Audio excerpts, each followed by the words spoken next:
जय श्री कृष्ण, जय श्री कृष्ण, जय श्री राधे। सभी भाई बहनों को राम राम। आज मैं आपको महालक्ष्मी पूजन विधि बताती हूँ।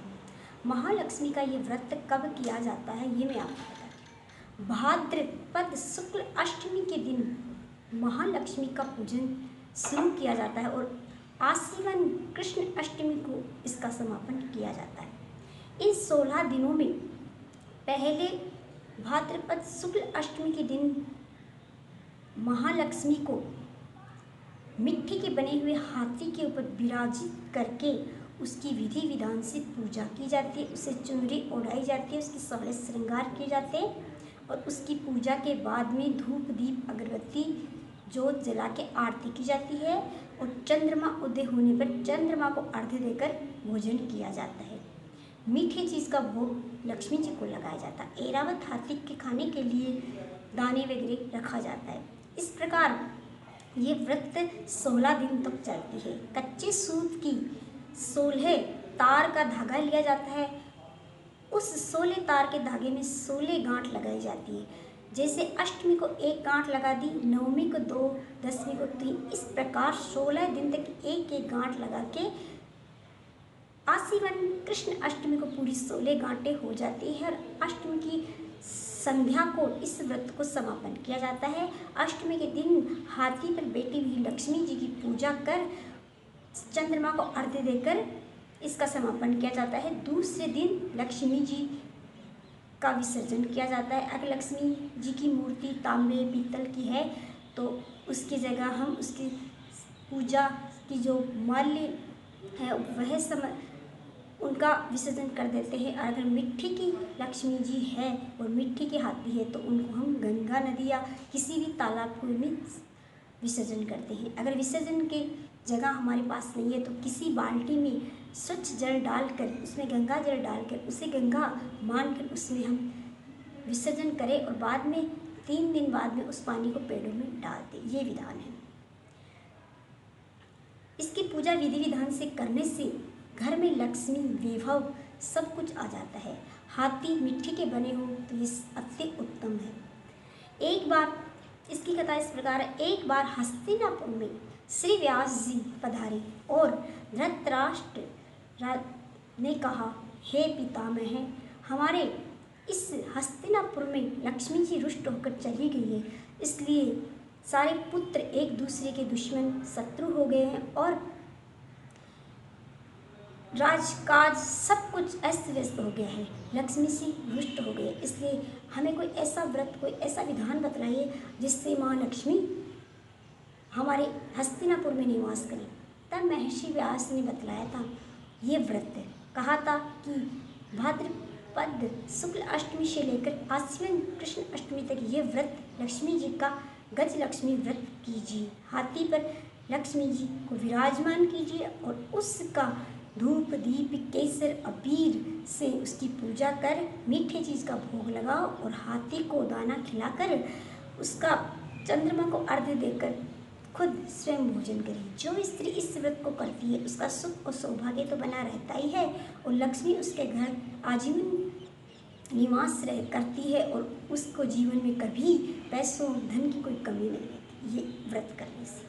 इस व्रत की कथा इस प्रकार है। एक बार धृतराष्ट्र ने जब ये व्रत व्यास जी के बताए अनुसार करना शुरू किया तो दुर्योधन की माता गांधारी ने भाद्रपद शुक्ल अष्टमी के दिन ये व्रत शुरू किया और उसी दिन से थोड़ी थोड़ी मिट्टी लाकर उसके 100 लड़कों ने हाथी बनवाने की तैयारी की। एक विशाल हाथी बनाने की योजना चल रही थी। विशाल हाथी की तैयारियां चल रही थी। तभी जब 14 दिन पूरे हो गए तो 15वें दिन सभी स्त्रियों को हस्तिनापुर की सभी सुहागिन स्त्रियों को पूजा के लिए आमंत्रित किया गया, परंतु कुंती माता को निमंत्रण नहीं दिया गया। इससे कुंती माता दुखी हो गई और सोचने लगी कि क्या इतना वैर हो गया हम दोनों बहनों के बीच में या हमारे पितरों के बीच में, जो गांधारी दीदी ने समस्त प्रजा को निमंत्रण दिया परंतु मुझे निमंत्रण नहीं दिया। ये सोचकर वो दुखी हुई थी। तभी धर्मराज युधिष्ठिर भीम नकुल सहदेव और अर्जुन पधारे और माता की ऐसी चिंतित देखकर पूछने लगे, हे माता, तुम्हें क्या कष्ट है, क्या दुख है जो तुम इतनी दुखी हो। तब कुंती ने कहा कि दीदी, गांधारी ने महालक्ष्मी का व्रत 16 दिन का किया है और आज 15वां दिन है। समस्त प्रजा को निमंत्रण दिया है, परंतु हमें निमंत्रण नहीं दिया। हम बिना निमंत्रण के जा भी नहीं सकते और स्वयं अकेले ये व्रत कर भी नहीं सकते।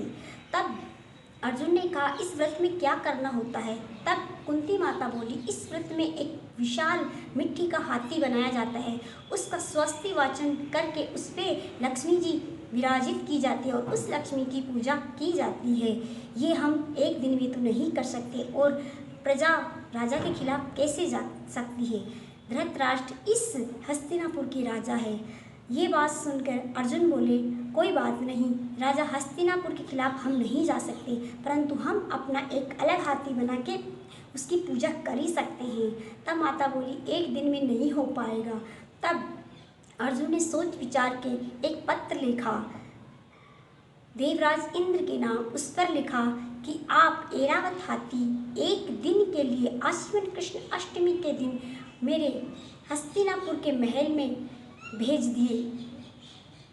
इंद्रप्रस्थ के यहाँ हम उसकी पूजा करना चाहते हैं और उसे हमारी मनोकामनाएं पूर्ण करना चाहते हैं, लक्ष्मी जी को विराजित करना चाहते हैं।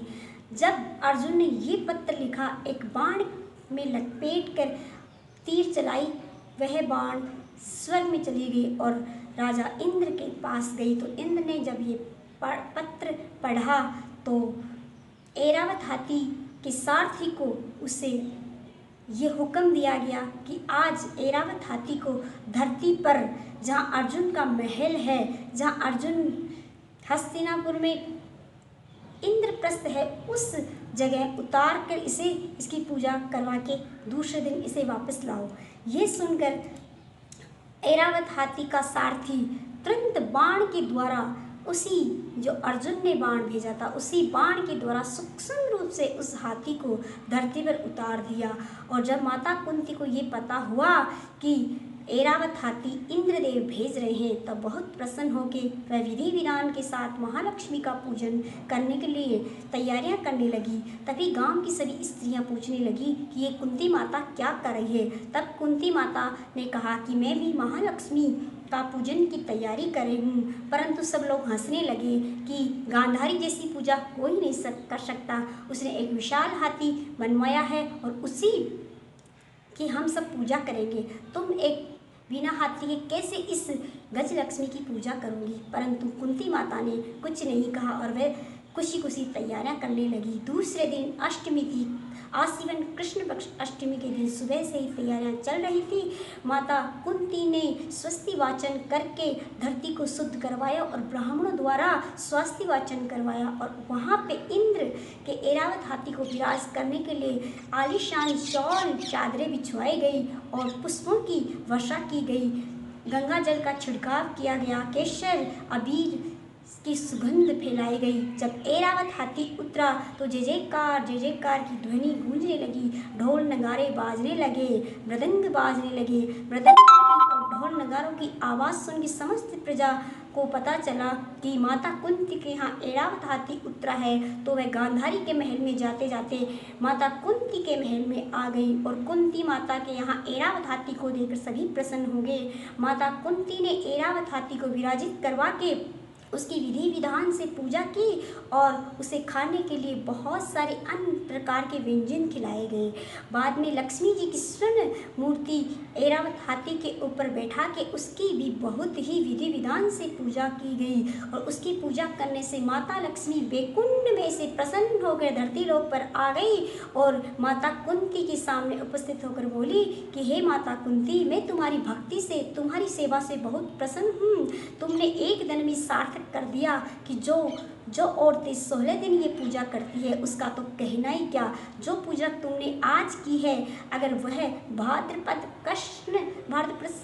अष्टमी से शुरू करके आश्विन अष्टमी तक ये व्रत को जो करेगी, मैं उसको सुख और सौभाग्य के साथ अन्न और धन से परिपूर्ण कर दूंगी। ऐसा माता लक्ष्मी ने कुंती से कहा। कुंती ने कहा, माता मुझे तो कुछ भी नहीं चाहिए, बस आप सूक्ष्म रूप से मेरे महल में, मेरे इस राज्य में निवास करो और कुछ नहीं चाहिए। माता कुंती ने लक्ष्मी जी की अच्छे से पूजा की। सारी प्रजा ने भी लक्ष्मी और गज ऐरावत हाथी की पूजा की, सभी प्रसन्न हो गए, सभी को माता लक्ष्मी ने स्वर्ण मुद्राएं दी, सभी को अन्न धन के भंडार भर दिए। जब लक्ष्मी जी विदा होकर वैकुंठ में चली गई और ऐरावत हाथी को पूजा करके स्वर्गलोक में भेज दिया गया। बाद में माता कुंती ने चंद्रमा के दर्शन करके चंद्रमा को अर्घ्य दे के भोजन ग्रहण किया और सभी प्रजा को मीठा भोजन करवाया। इस प्रकार कुंती माता की समस्त मनोकामनाएं पूरी हुई। उधर गांधारी की यहाँ किसी ने भी पूजा नहीं की। गांधारी को बड़ा दुख हुआ कि देखो, मैंने अपनी बहन कुंती को नहीं बुलाया, इसी कारण मेरी पूजा बीच में ही रुक गई। इस व्रत में द्वेष नहीं रखना चाहिए, किसी से भी, परिवार से, रिश्तेदार से, किसी से भी नहीं रखना चाहिए। प्रेम से सभी को बुलाना चाहिए और सभी के साथ पूजा करनी चाहिए। कोई व्रत करे या ना करे, परंतु जो स्त्री व्रत करे वह घर में छोटा हाथी बनवा के मिट्टी का और उसके ऊपर चांदी, सोना, पीतल या मिट्टी की प्रतिमा लक्ष्मी जी की बना के उस पर विराजित करके उसकी पूजा करें तो माता लक्ष्मी उसकी संपूर्ण वैभव घर में कर देती है। ये थी माता लक्ष्मी जी की महालक्ष्मी व्रत कथा, जो 16 दिन तक किया जाता है। अगर 16 दिन ये व्रत करने में असमर्थ है तो भाद्रपद शुक्ल अष्टमी से लेकर आश्विन कृष्ण अष्टमी में इस 3 व्रत को किया जा सकता है। पहली अष्टमी, दूसरी अष्टमी और पूर्णिमा को ये 3 व्रत करके भी आप इसका समापन कर सकते हैं। तो ये थी महालक्ष्मी व्रत की पूजा कथा। आपको ये कैसी लगी? अच्छी लगी तो मेरे चैनल को लाइक करें, शेयर करें, सब्सक्राइब करें। आपका बहुत बहुत धन्यवाद। जय श्री कृष्ण, जय श्री।